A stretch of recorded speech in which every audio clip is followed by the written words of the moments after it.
and welcome to the grand finale of all things Little Nightmares, as today we enter the final DLC of Little Nightmares, The Secrets of the Moor expansion. And another one that a lot of people argue is the best one, because it's very puzzle focused. But in my opinion, I just think the balance of challenge works better in the previous one compared to this one. My main criticism towards this one, which I have been alluding to since the very moment we picked up the flashlight, is the fact that the flashlight controls change slightly depending on a situation that happens here. And I'll explain more as we get to it, but to recap you on how they work right now, in case you're only watching and not playing, when you press the right stick left or right, it doesn't make your character hold it straight left or straight right. He holds it to his left or his right, so it's up to his perspective. Well, keep that in mind, because the shift will throw that out of whack and get you killed a number of times when we get to it. But firstly, there is a bottle in the darkness right at the top of this bookshelf, and it's pitch black here for me, so you won't be able to see it either. You got to climb this immediately beyond the flashlight, and it's just at the top there. If you climb this bookshelf up, you can feel it with the vibrations of your controller when you're at the top. It's right here, right in front of you. Easy enough to get. Be wary not to be sprinting when you enter the next room, because you don't want to be heard, because the fair lady is minding her own right there. And to be fair, you can kind of get away with moving kind of not loudly, but decently loudly through here, because she's got the music player thing whittling away the music box, so you can get through without being heard. Just don't take the mick, like don't take the piss about it. But now it's time for something that I'm going to immediately fault the main game on. This area should have been what it should have been in the main game. When you get to the Fair Lady's domain, it should have been all this. It's a big, complicated area. There's puzzle solving. It's unnerving because you know that she's literally like next door listening to a music box. It's got like this almost like miniature Resident Evil affair going on, where we need to open one door, but to do it we have to open a series of other doors back and forth, collecting key pieces, etc, etc. It's just a really nice, unique area that I had a lot of fun exploring and feeling out. Yeah, you're not going to see much of that in this, because I know where I'm going and know what I'm doing, so it's going to be a lot more straight to just the point of Destination A, Destination B. But when you first get here, like if you're watching along and planning to play it, I'm almost tempted to say stop watching so you don't spoil the exploration side of this for yourself, because it is genuinely a really fun part of the game to just explore this place out. But your first priority is to come over here and pull this switch to turn on the light. The reason why you're turning on this light is because in the background there's 3 eyes, and you need to line up the lights to blind all 3 of them. But depending on where this switch is, depends on the position of the lights. So you need what lights will be moved when you press the button. So you need to be making adjustments as you go.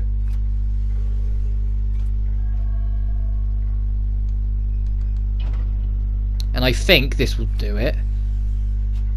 Yep, okay. So 2 in the middle, 1 on the right, and that should be enough to get it. There is one more that you need to an eye that needs to be blinded, which is this one. But once you've opened all 4, it will open the door ahead. This room might be creepy, but there's nothing here, so don't worry about it. Just push on ahead. The only thing that you do need to make note of is this giant wall of paintings in the background over here, because there are 5 portraits here that you can find in the next room, and you need to press the button under them to light them up. Also worth mentioning, there's one like over to the right, and it's the creepy teacher from the sequel. You know, like if you've played the sequel, I haven't played it myself, but I've seen footage of it.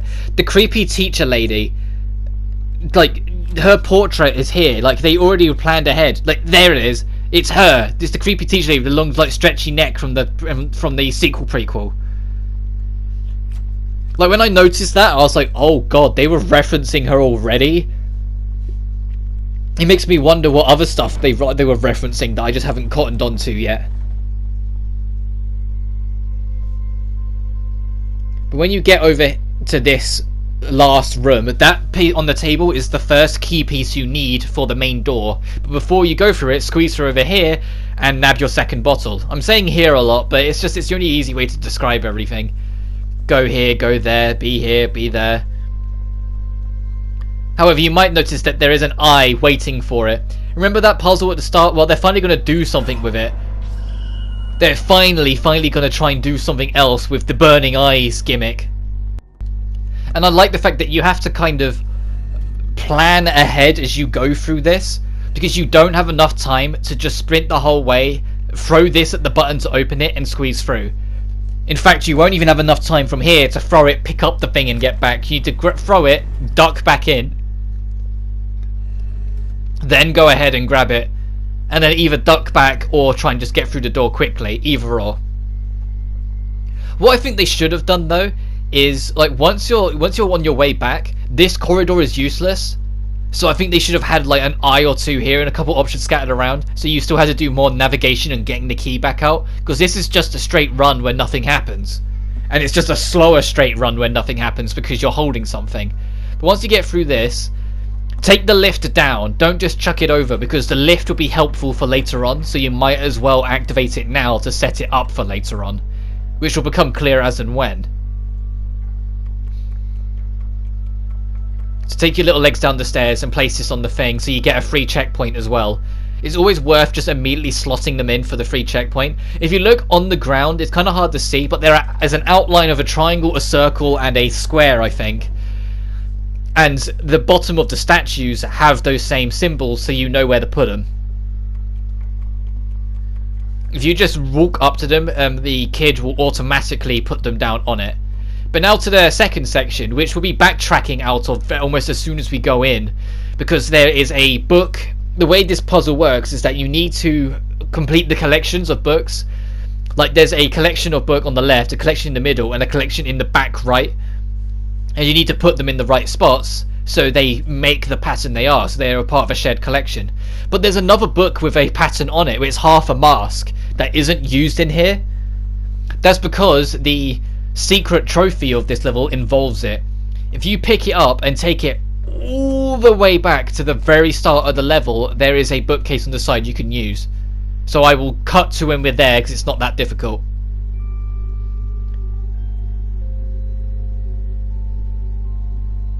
I probably don't need to do this, but I'm like ever so slightly nudging the left stick instead of pulling all the way, just in case I'm too loud. But you can probably get away with just lightly jogging, but I'd rather be safe than sorry, so we'll just nudge our way. Then we're in the clear around here, so now we'll book it. It does mean you have to go through here in the dark, but it's a straight line, so once again, don't stress about it. Once you're back in the... Was there a fireplace in this part of the library? I was about to say, when you go back to the fire... There is, okay, it's just barely lit, which is why I barely remembered it. But there's a shadow door, like, in the left corner here. If you run all the way through it, there's the lift the fair lady took to enter her residence, and here's the other side of the face mask thing. So put it in and it will open the secret compartment, and your trophy is pushing this thing over, and it's implied that this is like the souls of something. I haven't looked into it enough, but it's like, that's like soul dust. But I'll explain that in a second. I'm going to cut back to when I was back in the library, because it's a long run to keep in otherwise. Right, now we're back, and we can put the last book in and move this over. The last book you're missing, you need to nudge this ladder over to the left and climb up and go around. But what I was on about with that trophy is that the trophy talks about ashes, but the trophy description talks about souls. Or implies about it, anyway. So I think that might be the souls of the little spirits, the little kids that are running around, that keep on getting killed, because we're not the only little kids around here. It's not just 6 and the runaway kid. There is a handful of them around, but they keep on just disappearing and dying. And I think that's that box of souls, that pot, is what that is. It's them, and we're freeing them by doing that. But I don't know, and I don't want to make any guesses, because I have no idea of parts of this plot, which I guess is part of the charm, that you're not supposed to know everything. But as I've always critiqued since playing this, my issue with it is that they give you nothing to work off, so the mystery just feels like things it's not telling you and not actual mysteries. Mysteries work when they give you a piece of the puzzle So you have fun trying to work out the rest based off what you know. But you'll notice when you take this one out that this statue isn't of the same material as the other. It's wooden. So don't take it downstairs to put it in the thing, because it won't register it. Instead, this is so you can actually get a hold of the other one. Because if you book it left... Uh-oh. That's your warning. There's no time limit per se, but that's your warning that things are going to advance soon in this room. Things are about to change. But run through here with the wooden one, and your second statue is just here in the open. But you can't safely get it, because as soon as you pick it up, it locks the door and the ceiling starts lowering. Which is why you bring the wooden one, because then you can put it down, and the room will count it as a replacement, even if the puzzle in the corner doesn't. So now you've got it properly, you can take it straight down with you.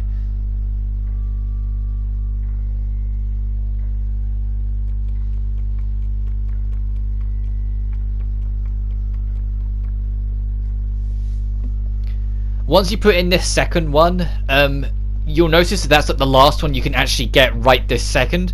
There's no way of you getting to the third one because there's a key and the fair lady is in the way of it. But all the lights are going to cut out and a noise was heard, so now she's moved. But as you go down here, we're finally entering the point that I had to criticize because the game doesn't explain it to you properly. Even when you die and it gives you a tutorial, it just says use the right stick. There is enemies here that die when you use the flashlight. When you're in the vicinity of them, your character will hold the flashlight with 2 hands instead of 1 and will point the flashlight exactly where you're pointing the right stick. So see, I'm pointing it straight up, so he's pointing it straight up. I hold it right, he's gone right. Which is more accurate, and I wish they'd done it the whole time instead of it just being the usual, it's to his left and his right, usually when you do it.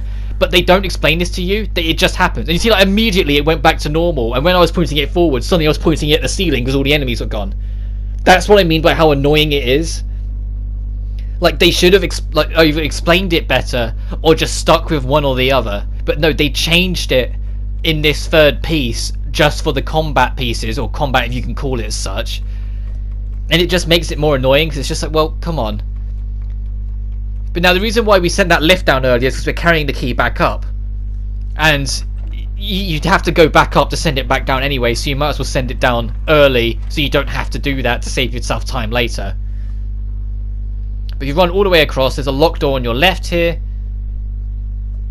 which will have an army of more of the shadow things, so get ready. There's also another bottle right at the very end of the hall just here.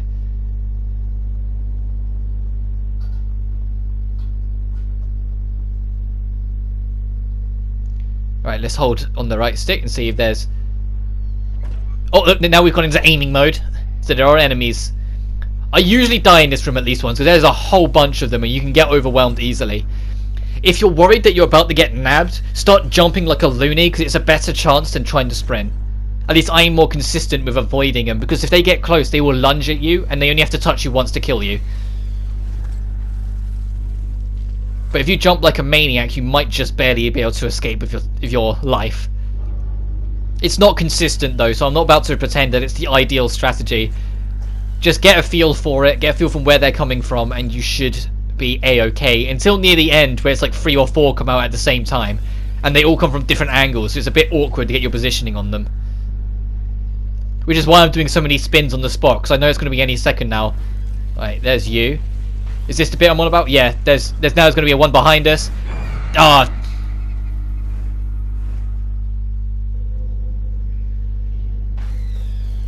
Oh. Did we catch you early? Are you part of that 4?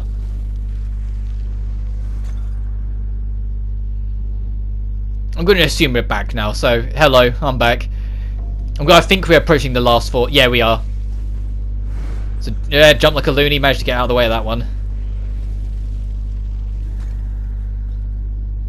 Come on, I know you're behind there. I think you're the last one anyway. Yeah, let's go. We're good. The flashlight returned to normal, so we're definitely good.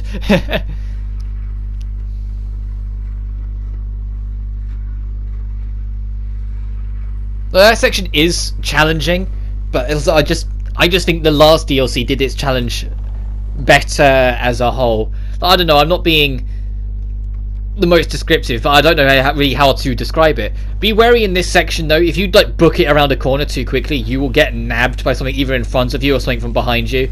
So just be cautious and keep that flashlight out for a reason. Something cheeky you can do though, they expect you to like run ahead and go around, or jump the gap in front of you to cut through.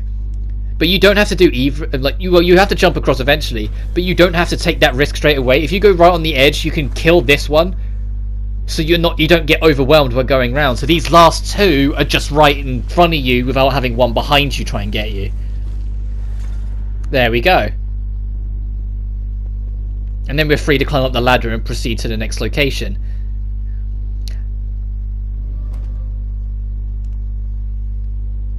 And I think that's the last of...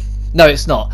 I was gonna say, that's the last like scripted sequence. There is still another section where you gotta slowly open a door and they will infinitely respawn. So you have to keep on alternating between pushing the door and brightening their day. Brightening, when I can speak English. I'm tired, alright. I got home from work at 11 PM. And I was like, no, I want to do this anyway. I don't want to sleep in and miss a part because I'm tired. So I'm a bit out of it, but we're getting there.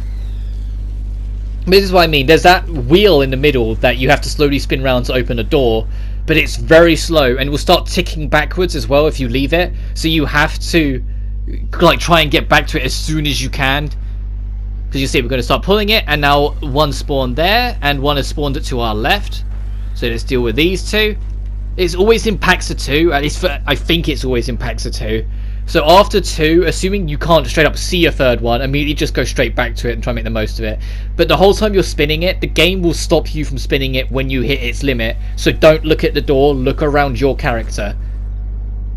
No? Not another one? Okay, there can be a one sometimes. But as soon as it's open, it manually spawns a bunch. So just book it as soon as you can. Ignore everything and just book it and jump, and they won't chase you in here. For the fourth bottle, I think we're on our fourth, run up and down the piano.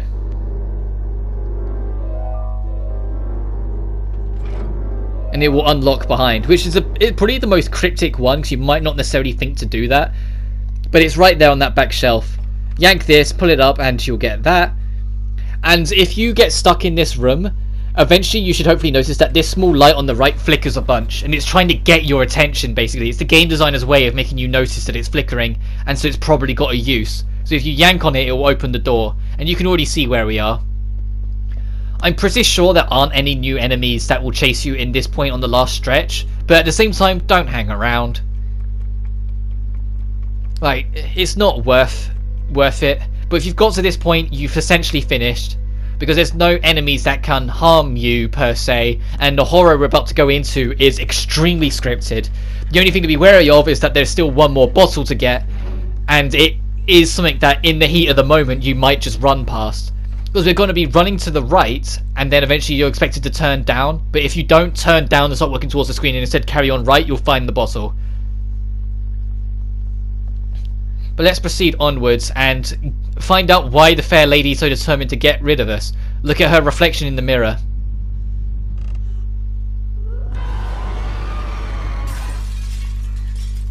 She's as hideous as the rest of them. She isn't the fair lady. She's been wearing a mask this whole time. But as you run through it, you're gonna see the fair lady show up, but she never attacks you. It's just like to try and make you scared, I guess, to try and get that reaction out of you that she's spooking you out. But she isn't going to chase you. It's just scripted movements. Like, she won't come out of her way to kill you, sort of thing. So don't stress about it. You just work your way through the motions. No, it's not here. It's in the next room. But instead of going down, keep on going right through here, and then in the back right corner, your final bottle should be waiting for you, and you should have all 15 across the 3 DLCs now, if you've been following along. And you should have every single trophy since I've shown you how to do them too. So I'd say as a whole it's been a pretty comprehensive completion list, because I've got everything. Yeah, on the main adventure I had to go back for a couple things, but still. When you come in here you'll find even more broken mirrors, but as soon as you enter, the door will creak open to your side. You have to enter here before the other door opens. And then when you're ready, proceed onwards and, well, get the main twist of this story.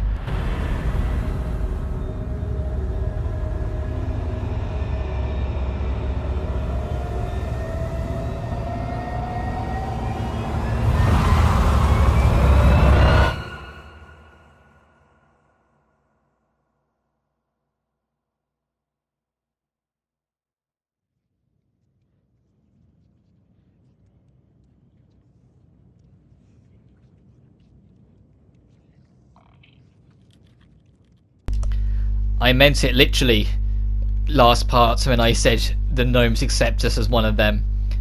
And now you can back up. Well, I say you can understand my theory more that I talked about with the ash pot, where I think it's the kids and she's turning them into these gnomes, and all the gnomes are just more of the kids, and which is why they're so eager to help you out all the time once you give them a hug to remind them of humanity.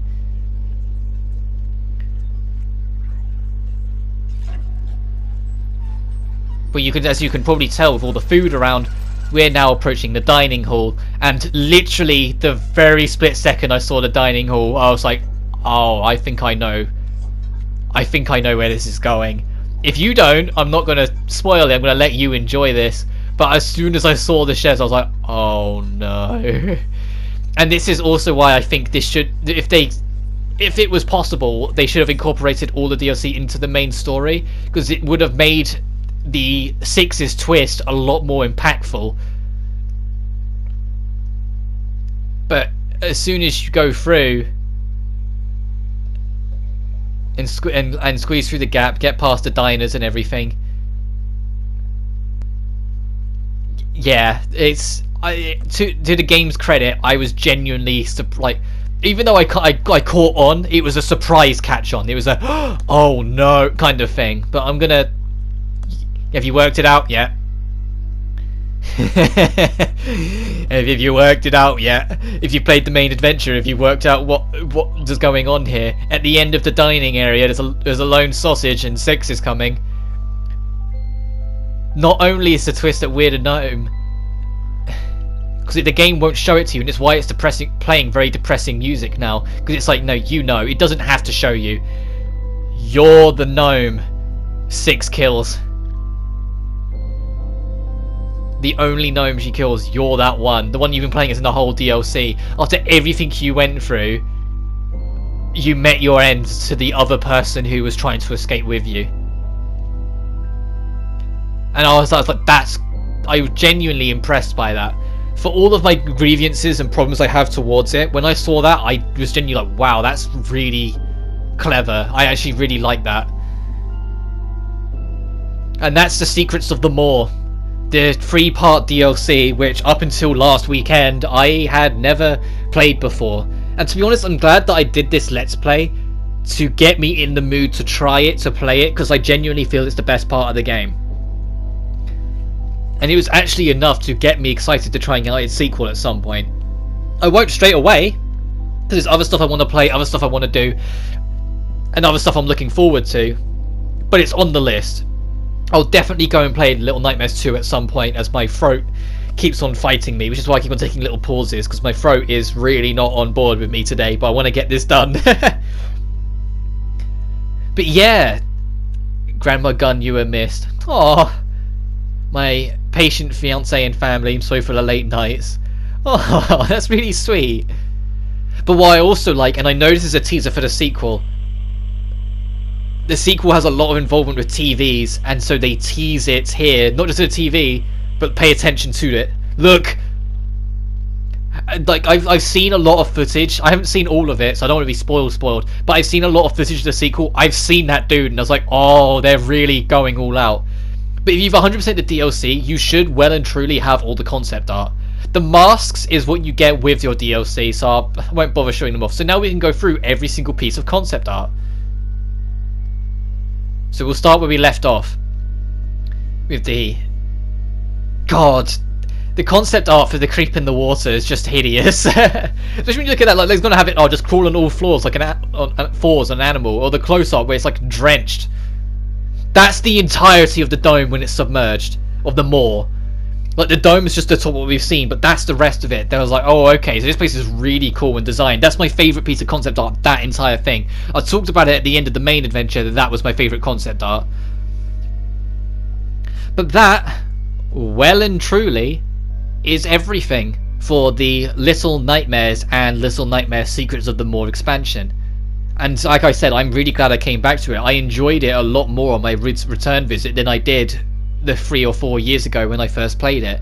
It's got its problems, definitely, and I look forward to playing the sequel to see what they amend. But as a whole, I've had a blast with this, and I hope you have too watching it. And I will see you guys whenever that may be for whatever we do next. But I hope it'll be a bigger project, because I really don't want to do smaller ones anymore. But until then, you guys take care now. Peace.